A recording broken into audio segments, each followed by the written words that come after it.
누가복음 14장을 보면 예수님께서 비용 계산에 대해서 말씀하신 적이 있습니다. 이런 말씀이죠. 어떤 사람이 이제 망대를 짓는 겁니다. 그러면 망대를 지을 때 비용 계산을 먼저 해야 합니다.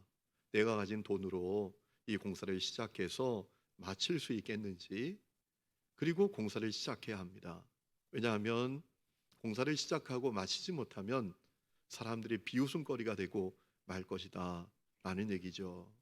이제 그 말씀을 주님이 하신 적이 있죠. 그 말씀의 어떤 그 문맥에 의하면 그 말씀은 우리가 주님의 제자 되는 것이 그렇게 진지한 접근이다, 이런 말씀을 하시기 위해서 하셨던 얘기인데, 제가 그 말씀을 이렇게 보다가 어떤 마음이 들었는가 하면, 때로는 비용 계산이 필요 없는 일이 있지라는 마음이 드는 겁니다. 비용이 문제되지 않는 일이 있지라는 마음이 듭니다.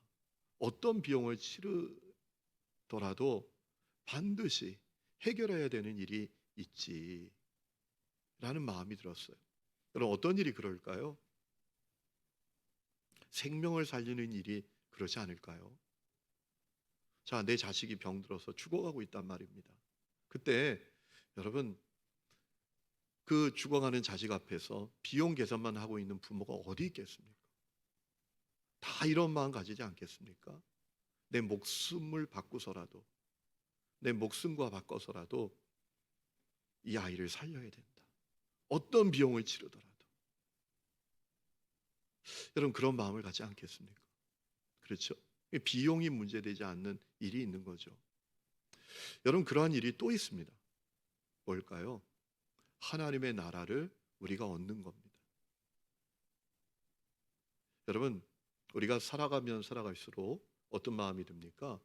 아, 이 세상이 참 추하고 악하구나 라는 마음을 갖게 될 때가 많잖아요. 그런데 하나님의 나라는 선하고 아름답고 영원히 거룩한 나라입니다. 이 세상은 찰나처럼 지나가는 나라입니다. 그러나 하나님의 나라는 영원한 나라 아닙니까? 그러니 하나님의 나라가 얼마나 소중합니까? 여러분, 우리가 어떤 비용을 치르고서라도 이 하나님의 나라를 누려야 하지 않겠습니까? 얻어야 하지 않겠습니까? 자, 그렇다면 여러분은 하나님의 나라를 얻고 누리기 위해서 지금 어떤 비용을 치르고 계십니까? 이 질문을 먼저 여러분에게 던져보고 싶어요. 여러분, 오늘 우리가 읽은 말씀은 어떤 내용이죠? 자, 다니엘이 하나님으로부터 느부갓네살이 꾸었던 그 꿈 내용과 해석을 다 받았습니다. 그래서 이제 느부갓네살 앞에서, 그 왕 앞에서 꿈 내용과 해석을 다 말하게 되는 겁니다. 오늘 31절 이하를 보면 꿈의 내용을 쭉 말하는데, 꿈 내용이 어떤 겁니까? 다니엘이 이렇게 말합니다. 느부갓네살 왕이 거대한 신상을 보았다라는 겁니다. 엄청나게 큰 신상이었습니다. 31절 말씀에 나오는 이 신상이란 단어는 히브리어로 첼렘이라는 단어인데, 형상이란 뜻으로 번역할 수가 있습니다. 형상, 이렇게 번역할 수가 있지요. 여러분, 아주 엄청난 거대한 형상을 보았다라는 거예요. 아주 광채가 찬란합니다. 그리고 범접할 수 없는 엄청난 위엄도 갖고 있습니다. 그런 형상을 다니엘이 본 겁니다. 자, 그 신상의 모습도 보게 됐습니다. 어떤 모습입니까? 머리는 금입니다. 그리고 가슴과 두 팔은 은입니다. 그리고 배와 넓적다리는 노십니다. 그리고 종아리는 쇠입니다. 그리고 발과 발가락은 쇠와 진흙이 섞여 있는 겁니다. 자, 이것이 이제 꿈의 내용이에요. 다니엘이, 느부갓네살이 이 꾼 꿈의 해석도 말하고 있습니다. 36절 이하를 보면 그 해석에 나오죠. 자, 그 느부갓네살이 본 큰 형상의 각 부분은 각 나라를 가리킨다라는 겁니다. 금으로 된 머리는 바벨론을 가리킨다라는 얘기입니다. 느부갓네살을 가리키는 것이니까 바벨론을 가리킨다, 이렇게 우리가 생각해 볼 수가 있는 것이죠. 그리고 은으로 된 가슴과 두 팔은 그 다음에 일어나는 나라 말하는 것이고, 노수로 된 넓적다리, 그리고 배는 그 다음에 일어나는 나라를 가리키는 것이고, 또 쇠로 된 종아리는 또 그리고 그 다음에 일어나는 나라를 가리키는 것이고, 그리고 진흙과 쇠로 섞여 있는 발과 발가락은 또 그 다음에 일어나는 여러 나라들을 가리키는 것이다 라는 거예요. 여러분, 전통적인 해석에 따르면 이것이 무엇을 의미하는지 이렇게 해석을 합니다. 자, 머리는 바벨론이다. 금으로 된 머리는 바벨론이다. 이렇게 성경에 나와 있고요. 그리고 은으로 된 이 두 팔과 가슴은 바벨론 다음에 일어나는 나라 메대와 페르시아 제국을 말한다라고 해요. 그리고 노수로 된 이 배와 넓적다리는 그 다음에 일어나는 헬라 제국, 그리스 제국을 말하는 것이고, 그 철로 된 이 종아리는 아주 강력한 힘을 가졌던 로마 제국을 가리키는 것이며, 그리고 쇠와 진흙으로 섞여 있는 발과 발가락은 로마 제국 다음에 일어나는 여러 나라들을 가리키는 것이다. 이렇게 해석을 한단 말입니다. 중요한 것은 오늘 말씀해 보면 어디선가 손대지 아니한 돌, 공중에 떠 있는 돌입니다. 사람이 손대지 않은 돌입니다. 공중에 떠 있는 돌이 나타나서 신상을 쳐서 부서뜨려 버린 것입니다. 얼마나 강력한 파괴력이었는지 그 신상이 조각조각 납니다. 그리고 바람처럼 다 사라져 버릴 강력한 파괴력을 가지고 이 뜨인 돌이 신상을 부숴버렸다라는 겁니다. 그래서 그 신상이 흔적도 없이 사라졌다라는 얘기예요. 그리고 그 돌이 온 세상이 가득하게 채워졌다라는 얘기입니다. 여러분, 오늘 그 말씀이 34절 35절에 있지요. 우리 같이 한번 읽어보실까요? 34절 35절 시작. 또 왕이 보신즉 손대지 아니한 돌이 나와서 신상의 쇠와 진흙의 발을 쳐서 부서뜨리매 그때에 쇠와 진흙과 녹과 은과 금이 다 부서져 여름 타작 마당에 겨같이 되어 바람에 불려간 곳이 없었고 우상을 친 돌은 태산을 이루어 온 세계에 가득하였나이다 라는 겁니다. 야, 이것이 이제 꿈과 해석의 내용이에요. 그러면 느부갓네살이 본 이 꿈의 의미는 뭘까요? 아주 중요한 의미가 있습니다. 이 세상 나라들은 다 사라지고 만다라는 겁니다.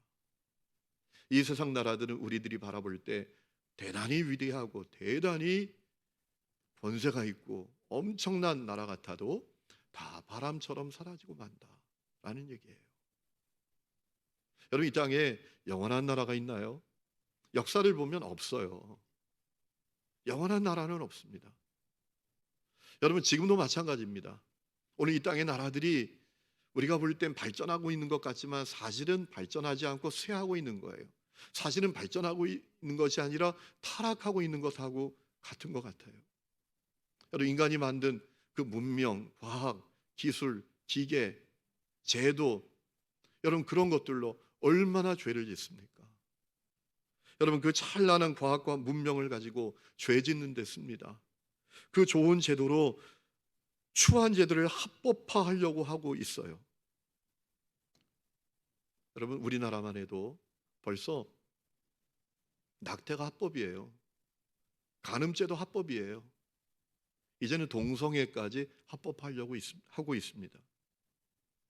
유럽의 여러 국가들, 여러분 우리가 볼 때 대단히 발전한 나라 같죠? 그런데 그 나라들은 여러 나라가 수간이 합법화되어 있어요. 사람이 짐승하고 음란한 짓을 하는 것이 합법화되어 있어요. 여러분, 인간의 나라들이 이게 외면적으로 볼 때는 발전하는 것 같아도 사실은 타락하고 있는 거예요. 사실은 쇠해가고 있는 거예요. 그리고 때가 되면 다 사라지고 만다라는 거예요. 하나님께서 그것을 보여주신 거예요. 이 세상 나라들은 결국 찰나처럼 존재하다가 사라질 뿐이다 라는 거예요. 여러분, 오늘 말씀 37절 38절을 보면 다니엘이 느부갓네살에게 그런 얘기를 합니다. 당신이 갖고 있는 권세, 영광, 능력, 그거 다 하나님이 당신에게 주신 것이고 그거 영원히 있지 않다. 당신 그거 잃어버릴 때가 온다. 사라지게 될 때가 온다 라고 이야기하죠. 그런 놀랍게도 다니엘이 느부갓네살이 그것을 인정합니다. 그리고 겸손히 이 다니엘 앞에 엎드립니다. 그리고 그에게 선물을 줍니다. 뒷부분에 보면 그 내용이 나오거든요. 여러분, 이 행동은 대단히 이상한 행동입니다. 이해하기 어려운 행동입니다. 아니, 자기의 나라가 망한다는데, 자기의 권세가 지금 무너진다는데, 그 부분에 대해서 반응을 한다? 이거 대단히 이상한 것 아닙니까? 그 얘기를 듣고 예를 갖추고 선물을 준다? 이거 대단히 지금 느부갓네살이 좀 비정상적인 생각을 하는 거 아니겠어요? 얼마나 불쾌한 해석입니까? 당신의 나라 망할 거다. 당신의 권력도 다 바람처럼 사라지고 말 거다. 여러분, 그런데 하나님께서 느부갓네살에게 지혜를 주셨던 것 같아요. 아마 그에게 이런 마음이 있었던 것 같아요. 그래, 내가 가진 권력 그 물거품 같은 거지. 다 사라지고 말 거지. 아마 이런 마음을 가졌던 것 같아요. 여러분, 사실 바벨론 제국이 66년 만에 멸망합니다. 아마 느부갓네살도 자기의 나라가 그렇게 빨리 멸망할 것이라고 상상도 못했을 거예요. 여러분, 그 다음에 다니엘이 아주 중요한 꿈 해석을 말합니다. 이 세상의 타락한 나라들은 다 사라지지만 하나님은 영원한 하나님의 나라를 세우신다라는 거예요. 영원히 거룩하고 영원히 불변하고 영원히 아름다운 하나님의 나라를 세우신다라는 얘기입니다. 여러분, 44절에 그 말씀이 나오죠. 이 여러 왕들의 시대에 하늘의 하나님이 한 나라를 세우시리니 이것은 영원히 망하지도 아니할 것이고 그 국권이 다른 백성에게로 돌아가지도 아니할 것이요 도리어 이 모든 나라를 쳐서 멸망시키고 영원히 설 것이다 라고 했습니다. 자, 느부갓네살이 보았던 그 꿈에서 본 뜬 돌, 공중에 떠 있는 돌이 거대한 형상을 가루로 만드는 것이 이 하나님의 계획을 알려주신 것이다, 이 얘기입니다. 뜨인 돌에 의해서 거대한 희상이 박살이 납니다. 그리고 바람처럼 사라집니다. 이것이 뭐냐? 아주 중요한 사실을 말해주고 있는 것이다 라는 얘기예요. 세상 나라는 다 사라지고 맙니다. 세상 권력도 다 사라지고 맙니다. 물거품이 되고 맙니다. 그러나 하나님은 영원한 하나님의 나라를 세우실 것이다. 영원히 거룩하고 영원히 완전하고 영원히 변하지 않는 영원히 아름다운 하나님의 나라를 세우실 것이다 라는 얘기입니다. 여러분,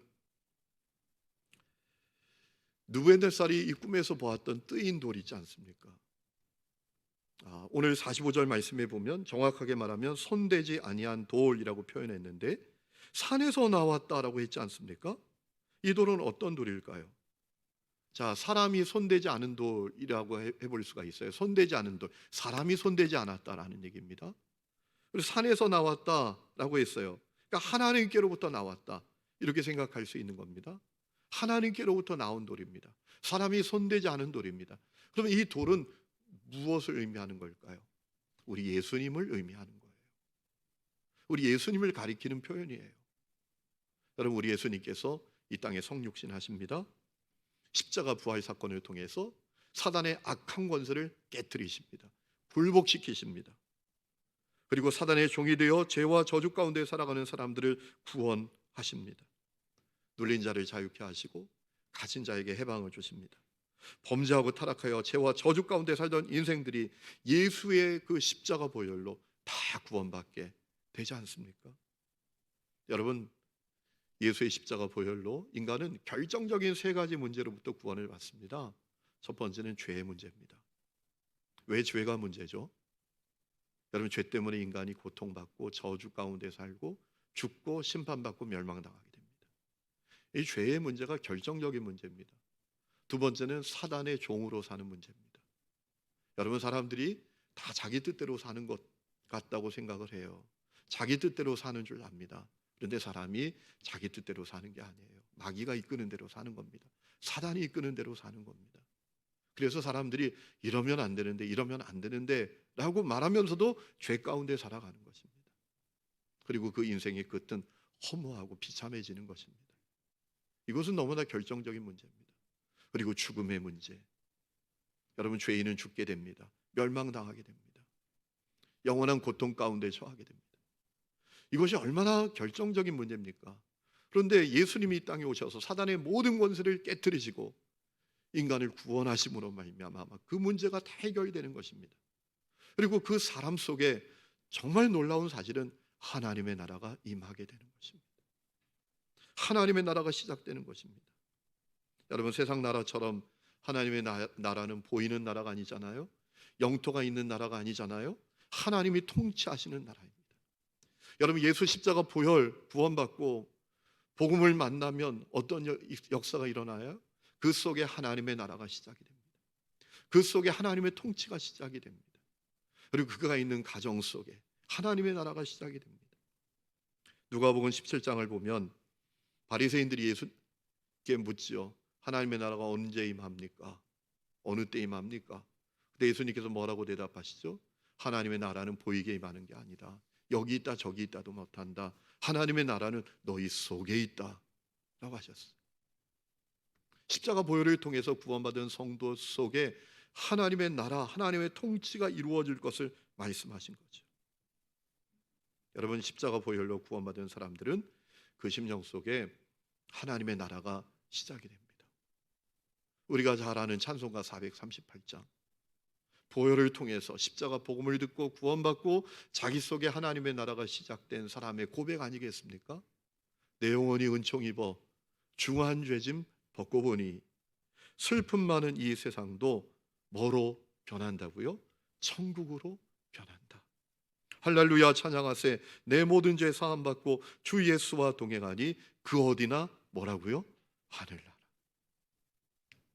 십자가 보혈로 자기 속에 하나님의 나라가 시작된 사람의 고백이 이 찬송가 438장의 고백 아니겠습니까? 여러분, 더 놀라운 사실은 예수님의 초림으로 말미암아 이 땅에 시작된 하나님의 나라는 예수님의 재림으로 말미암아 완성되게 된다는 것이죠. 여러분, 반드시 믿어야 할 것이 있습니다. 여러분, 반드시 믿으시기 바랍니다. 예수님 다시 오십니다. 믿으십시오. 예수님 반드시 다시 오십니다. 여러분, 예수님께서 다시 오실 때 세상의 악한 자들과 악한 권세와 악한 나라들은 다 심판당하게 됩니다. 다 사라지게 됩니다. 그리고 새 하늘과 새 땅이 있는 하나님의 나라가 성도에게 임하게 됩니다. 영원히 아름다운, 영원히 거룩한, 영원히 복된 하나님의 나라가 임하게 됩니다. 여러분, 예수님께서도 그 나라에 대해서 말씀하신 적이 있잖아요. 제자들에게 말씀하신 적이 있습니다. 내가 너희를 위해서 거처를 예비하러 간다. 바울도 말한 적이 있습니다. 이렇게 증언했습니다. 땅에 있는 장막집이 무너지면 하늘에 영원한 우리의 집이 있다. 계시록 21장을 보면 하나님의 나라를 이렇게 표현하지 않습니까? 하나님께서 당신의 백성들과 함께하는 나라다. 신부가 남편을 위해 단장한 것처럼 아름다운 나라다.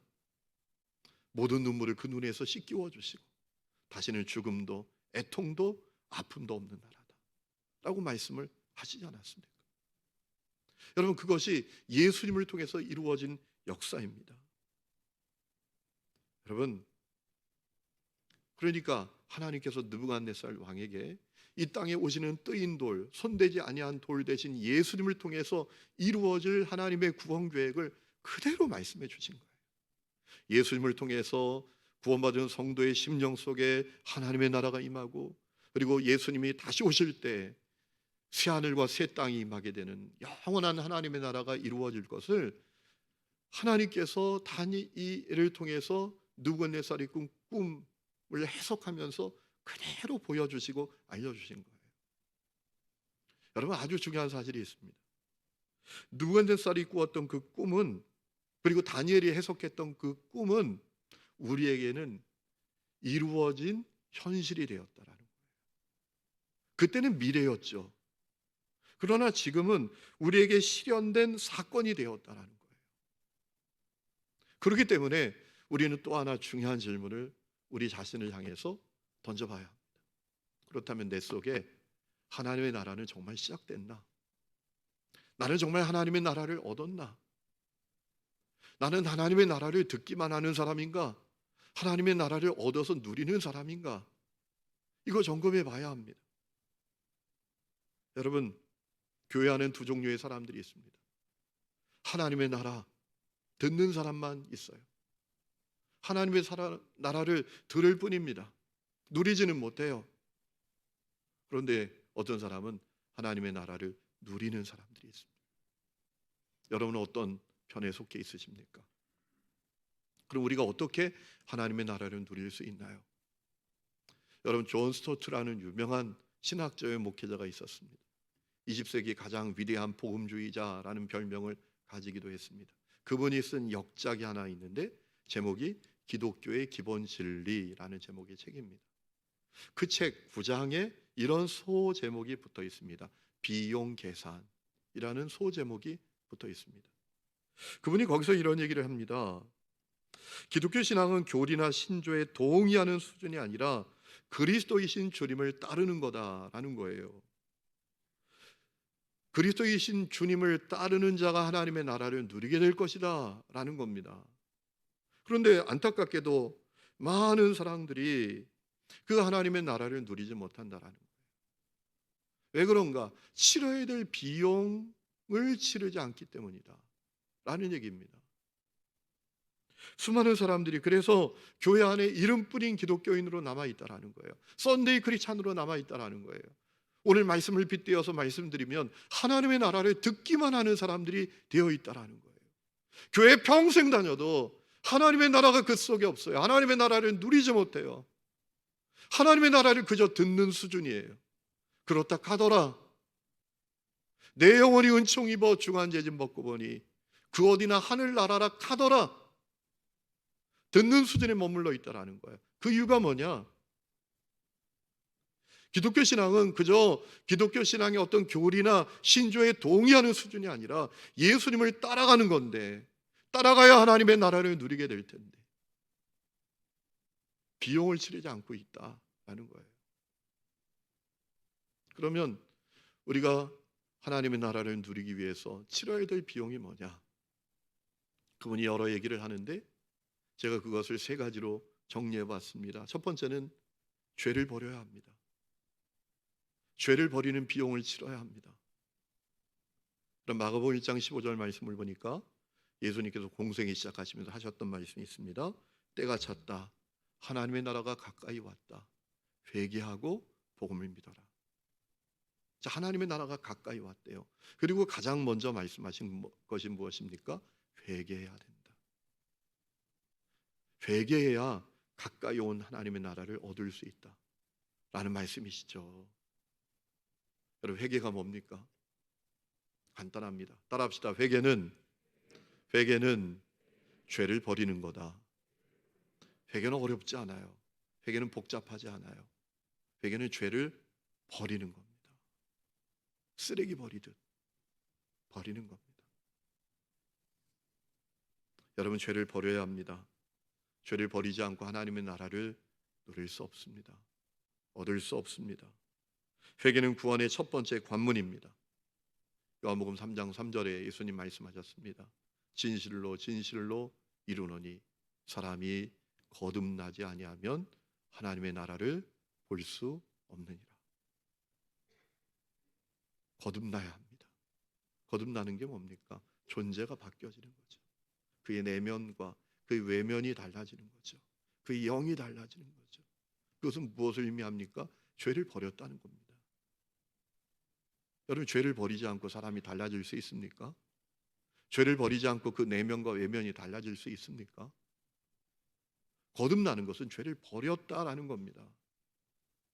죄를 버려야 하나님의 나라를 누린다라는 얘기죠. 그릇된 생각, 그릇된 말, 그릇된 행동 중단하고 끊고 버려야 된다라는 얘기입니다. 성도 여러분, 여러분에게 아직도 버리지 못한 죄가 있나요? 버리지 못한 악한 습관, 나쁜 습관, 미움, 거짓, 증오, 위선, 음란함, 시기, 도무지 용서하지 않는 그 마음과 태도 여러분에게 있습니까? 버려야 합니다. 여러분에게 배상해야 할 것이 있습니까? 삭개오가 예수님 만나고 내가 속여 빼앗은 것 있으면 4배로 갚겠습니다. 사람들에게 내가 빼앗은 것, 속인 것 4배로 다 갚겠습니다 라고 했어요. 여러분에게 배상해야 할 것이 있습니까?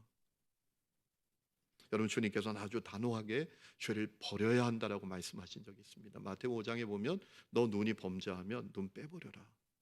너 오른손이 죄 지으면 그 오른손 찍어버려라. 여러분, 이것은 무엇을 의미하시는 거죠? 죄에 대해서 단호해야 된다. 죄를 단호하게 버려야 된다. 라고 말씀하신 내용이죠. 왜 그렇게 하셨죠?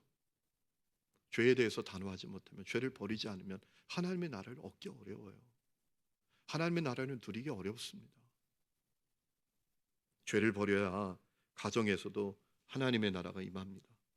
지난 주간에 북미일보의 어느 집사님, 성함 최유림이라는 집사님이 자기 간증을 이렇게 실려 있더라고요.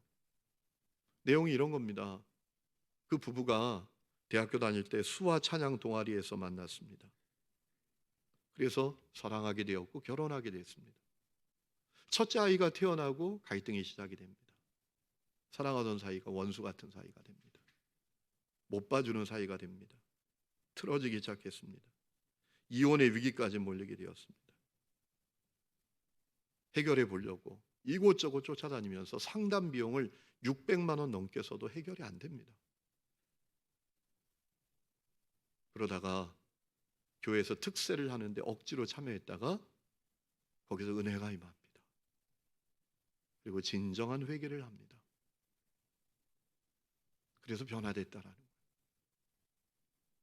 회개하니까, 죄를 버리니까 천국 같은 가정이 임했다라는 겁니다. 여러분, 혹시 여러분 가운데 결코 버릴 수 없을 것 같은 죄가 있나요?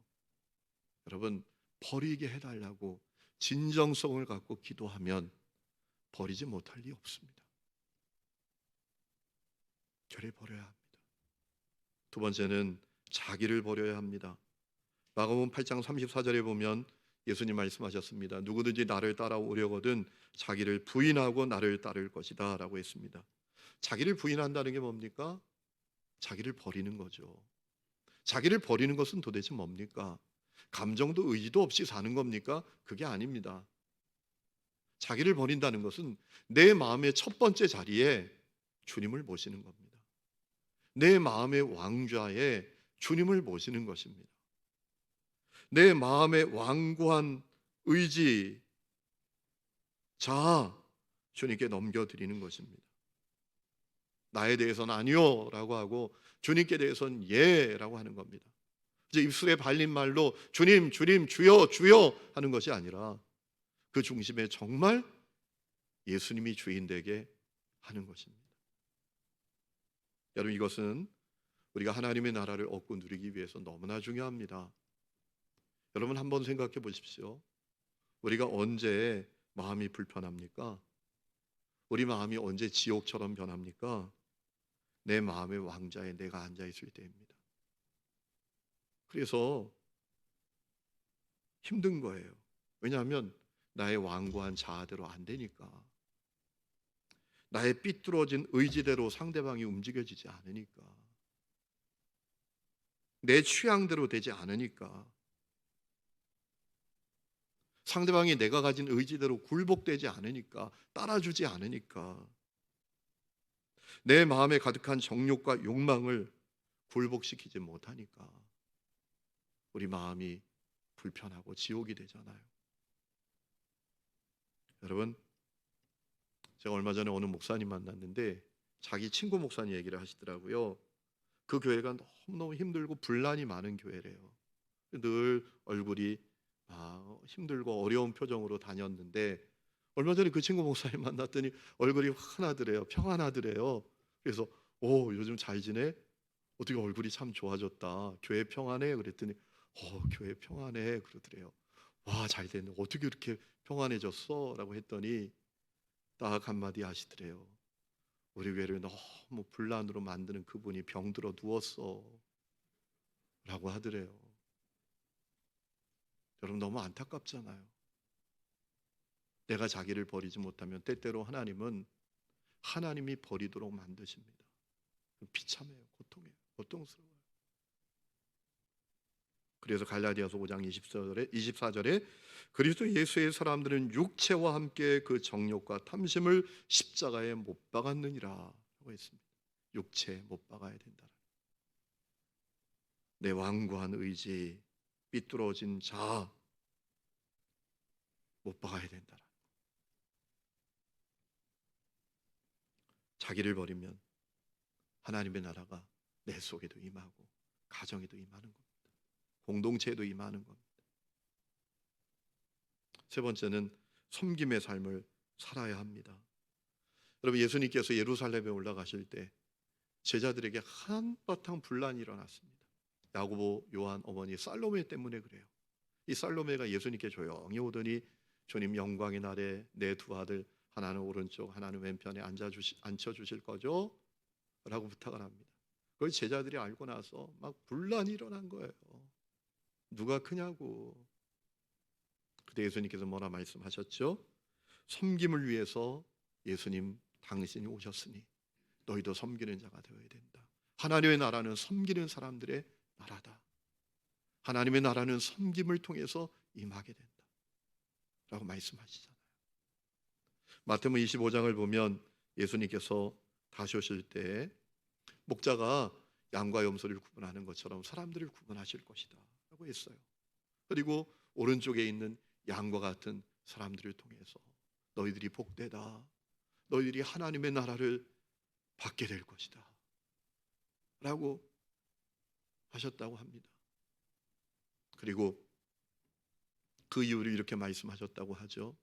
너희들은 내가 배고플 때 먹을 것 주었고 목마를 때 마실 것 주었고 헐벗을 때 입혔다. 그랬더니 그 양과 같은 사람들이 깜짝 놀랐다는 거 아닙니까? 우리가 언제 그렇게 했습니까? 우리가 언제 그렇게 했나요? 그때 예수님께서 말씀하시죠. 지극히 작은 자 한 사람을 섬긴 것이 나에게 한 거다. 여러분, 하나님의 나라는 섬기는 자가 얻게 된다라는 거예요. 하나님의 나라는 섬기는 사람을 통해서 이루어지게 된다라는 얘기죠. 그래서 골로새서 3장 23절에 무슨 일을 하든지 마음을 다하여 주께 하듯 하라 라고 한 거예요. 우리가 주님께 하듯 누구든지 다 섬겨주면 거기 하나님의 나라가 임하는 것이다 라는 것입니다. 성도 여러분, 저는 사역을 하면서 제가 만나는 사람 가운데 그 누구도 지옥과 같은 인생을 사는 것을 원하는 사람은 없다라는 사실을 발견하게 됐어요. 아마 우리 가운데에도 그럴 거 아니겠습니까? 우리 가운데 누가 지옥 같은 인생을 살기를 원하겠습니까? 그 누구도 없지요. 그런데 문제는 마음만 그런 거예요. 마음만 지옥 같은 인생을 살기 원하지 않는 마음을 갖고 있는 거예요. 비용을 치르지 않는 것입니다. 죄를 버려라, 자기를 버려라, 섬김의 삶을 살라라는 그 비용을 치르기 싫은 거예요. 그러니 십자가 보혈을 통해서 우리에게 임한 그 하나님의 나라를 누리지 못하고 사는 것이죠. 어제 제가 좀 하루 종일 좀 멍한 상태로 있었습니다. 점심때쯤 제 친구 목사님한테 전화가 왔어요. 큰일 났다고.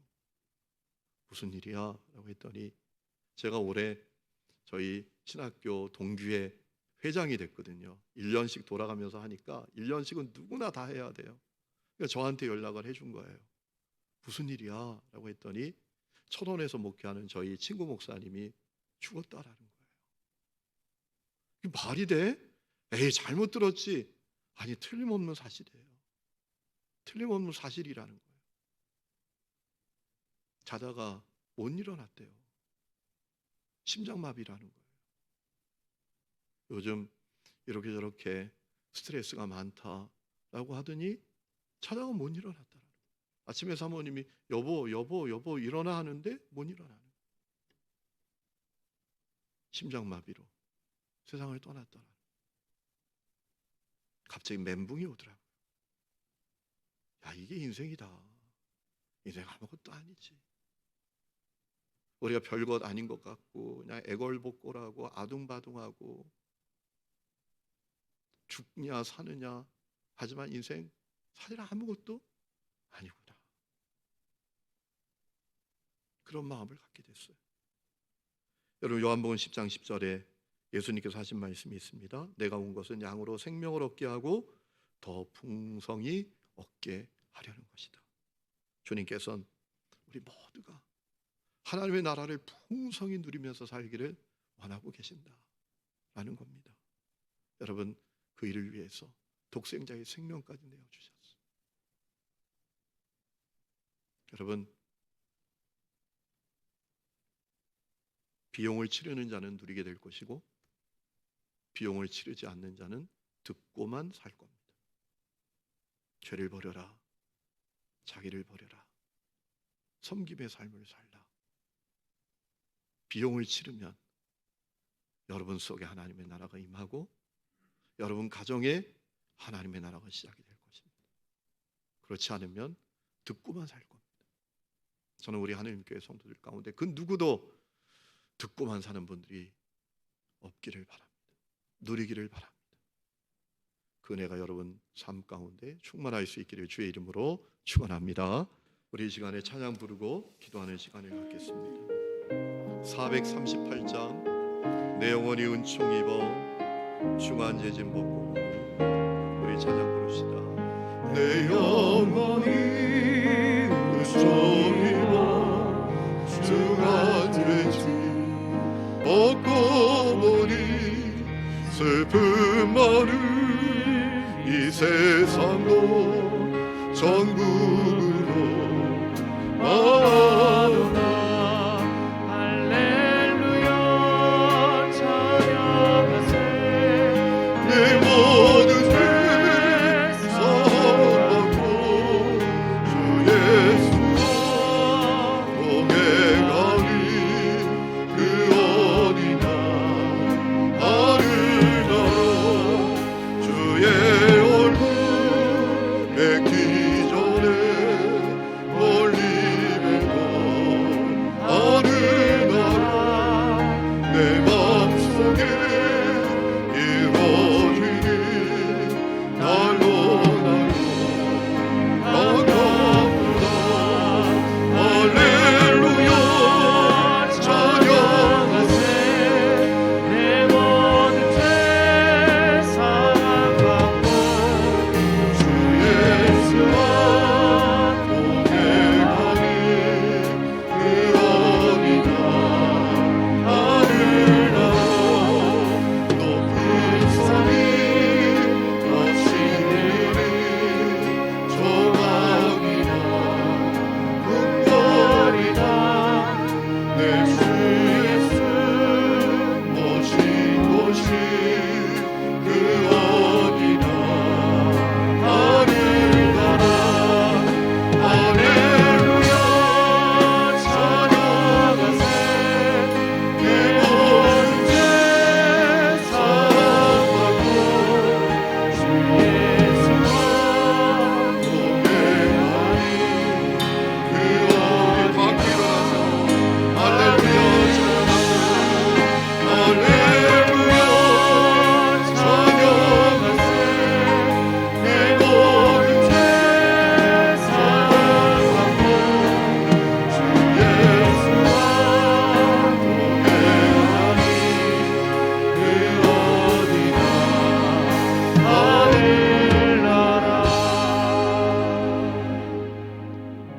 하나님 아버지, 우리가 찬송가 438장을 불렀지만 어떤 사람에게는 이 노래가 내 노래일 것이지만 어떤 사람에게는 아직도 남의 노래로만 들릴 것이라고 합니다. 주여 우리를 긍휼히 여겨 주시옵소서. 십자가 보혈로 우리 속에 하나님의 나라가 시작되게 하신 주님, 다시 오실 주님을 통하여 영원히 아름답고 영원히 거룩하고 영원히 쇠하지 않는 하나님의 나라를 얻게 하실 그 주님, 우리가 그 주님을 내 마음의 왕좌에 모시게 하여 주시옵소서. 죄를 버리게 하여 주옵소서. 자기를 버리게 하여 주옵소서. 섬김으로 살아가게 하여 주시옵소서. 그리하여 하나님의 나라를 듣기만 하는 자가 아니라 얻고 누리는 자가 되게 하여 주옵소서. 이제는 우리 주 예수 그리스도의 은혜와 하나님 아버지의 놀라운 사랑과 성령의 내주 동행하심이 하나님의 나라를 누리며 살기를 원하는 사랑하는 모든 성도들과 창립 67주년을 맞은 우리 하늘 이음 교회 위에, 그리고 이 땅과 열방 위에 지금부터 영원토록 함께 계시기를 간절히 축원하옵나이다. 아멘.